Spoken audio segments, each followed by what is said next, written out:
Hi, it's me, Alex, the stay-at-home reader. It's been a while, but today I want to talk to you about John of John by Douglas Stuart. And so first of all, happy belated birthday to this book, or belated pub day. I received an ARC on NetGalley and totally plan to be publishing this review on the pub date. However, my reading plans were interrupted by the birth of the most cutest nephew in the world. And so I spent all of last weekend down in New Jersey getting as many cuddles as possible over the weekend. And then, yeah, I had a hard time keeping to a good reading pace during the week. We'll get into that. So first of all, John of John, like I said, by Douglas Stuart. This is his third novel, I believe. And I have read all three. So Douglas Stuart won my heart with Shuggie Bain. What really caught me was the emotion that he writes with, the way time and place just become so immersive in Douglas Stuart's writing. And I feel like he did manage that same kind of emotional connection in his second book, Young Mungo. Young Mungo, I also loved. It was not as good as Shuggie Bain. And I think part of that is because it felt so similar to Shuggie Bain, and I really wondered, is this all he has? Like, loved it, loved Shuggie, loved Mungo. The mom in me just wanted to collect those boys and just like take them and hold them and take care of them and let them know they're precious and they're safe, but was worried that, not that he's a one-trick pony, but that he was doing too much of the same thing. Well, John of John took the same sort of atmospheric, emotional, complicated character relationships and took them out of the city, took them out of Glasgow, and now put them on the island of Harris. So while we have the same sort of issues with, just a very Scottish identity, we've got discussions on class, we've got discussions on religion. I had a hard time kind of placing when this book was. Shuggie Bain is definitely 80s. Young Mungo, I thought was 80s when I read it, but I think actually it may have been 90s. And then this book, I had a hard time figuring out if it was 90s or early 2000s. I think it was early 2000s. So this book definitely felt more familiar to me, as, that was the time when I was also a teenager. But yeah, also at this point, I'm more familiar with Douglas Stuart's writing. So Shuggie Bain took a while for me to get into the rhythm. I used the audiobook to help myself connect to the story and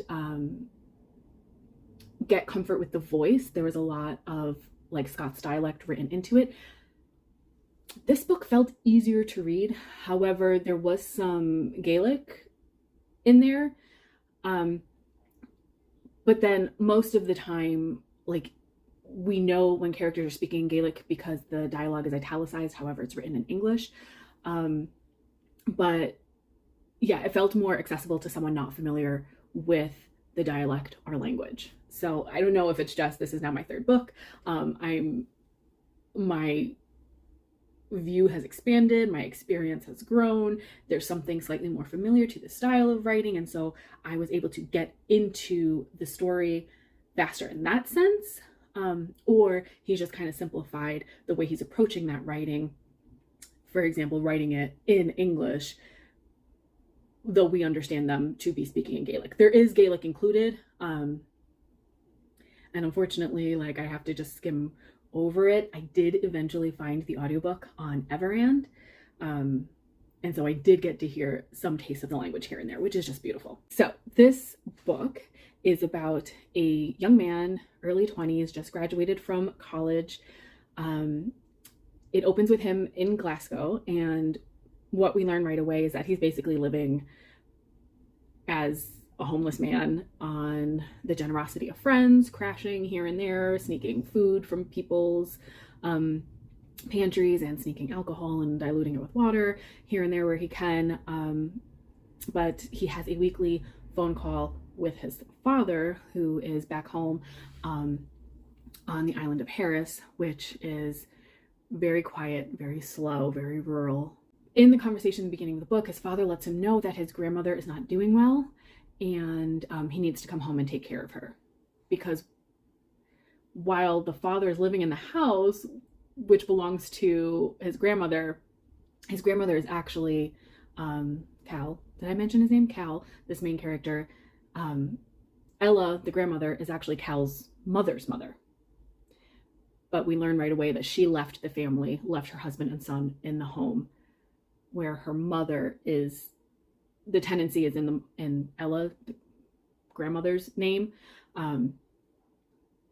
But now her son-in-law has stayed in the home. So it's just the two of them. And so Cal's father is like, your grandmother's sick. She's not my mother. You need to come take care of her. So Cal returns home. And he doesn't want to. Part of him is like, well, kind of relieved my dad is telling me I need to come home because I wasn't going to make it out here. I will say the first 40-ish% of this book was incredibly slow burn. Like very slowly developing the characters, their identity struggles. Like in the previous two novels, queer identity is a major theme in this book. Like I said, the first 40% was slow. It took me about a week to get through that. At no point was I not enjoying it because I love Douglas Stewart's writing style. I was very immersed in the place. I'm, looking up the pictures so I can visualize it. Yeah, I was really impressed with the way he could capture these same sort of interpersonal conflicts, the same discussions, like I said, of class and religion, and need. The family is not making enough money. Work is hard to come by. There's shifts in, trends and popularity. And so when you work in textiles, like they make tweed, but now tweed is going out of fashion. They raise sheep. They have a hard time with the lambing. Like all these issues compound. And it was so different than the very city centric problems from Shuggie Bain and Young Mungo. So very similar sort of struggle, but in a completely different place. And that just changes the tone of the novel. Where the other books felt very claustrophobic, this almost had the opposite effect. Like there's too much quiet, there's too much space, there's too much slowness, and yet everyone knows everyone's business because it's actually a very small community. So those issues of identity, of masking your true self based on tradition and social acceptability, they almost feel like bigger problems than, these two young boys from the previous novels who are developing an identity, but also at the same time kind of overlooked. Like I've talked about, there's a similar tone and writing style in this book, consistent with the previous two novels. However, the previous two novels are intense. There are on-page abuse and sexual assaults that were very hard to read. This book doesn't have that. There is some violence on the page. There is a couple instances of physical aggression, but it's nowhere near the level of the previous two novels. The first time it happens in John of John is around the 30 or 40% mark, and it caught me a little bit unaware, and I cried. It was just so upsetting that I literally cried reading this physical altercation take place. Yeah, so be careful if that's something that affects you, but also if you liked his writing style previously but found those books too intense, I think the slower, quieter sort of novel that John of John is could be, you might have more success reading that. You might find it just ever so much gentler than those other books. There's still intense amounts of grief and struggling. it's a very character driven novel, and the relationships between each character is so complicated and heartbreaking, and you just know each character has their own thing that they're going through, and yet not one of them really recognizes it in each other. There is one character who at the very end lays it all out, like they were aware the whole time that like this one was struggling with this and this one's struggling with this, but no one was seeing each other. There are just walls between the characters that are just so frustrating and so heartbreaking, but felt so real. I was ultimately quite blown away by this book. I gave it a 4.75 star. That quarter star knockoff was really just a pacing issue, I think. Yeah, because a week to read 40% and then one day to read the last 60% of the book is just such a huge difference. Yeah, like I said, this was very character driven with a big focus on place and culture and tradition. And I really love stories like that like the setting becomes so important. It's almost a character in itself. And what I mean by that is more like how the people who aren't even like main characters, they're just kind of side characters. They're like set pieces, like how all of those things like interact and become important to the story. But I never really could put my finger on like what is the plot of this book, what is going to be the climax, what is the main thing that happens.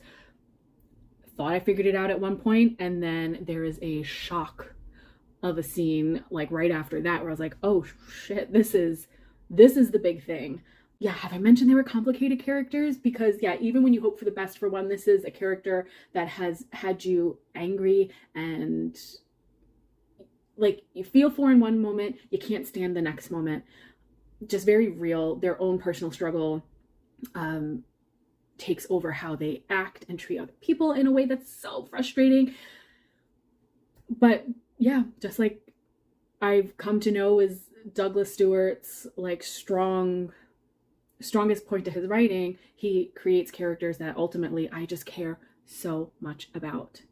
And yeah, he did it again. So I would recommend this book if you don't mind a slow burn, an atmospheric book, something that doesn't really have much of a plot.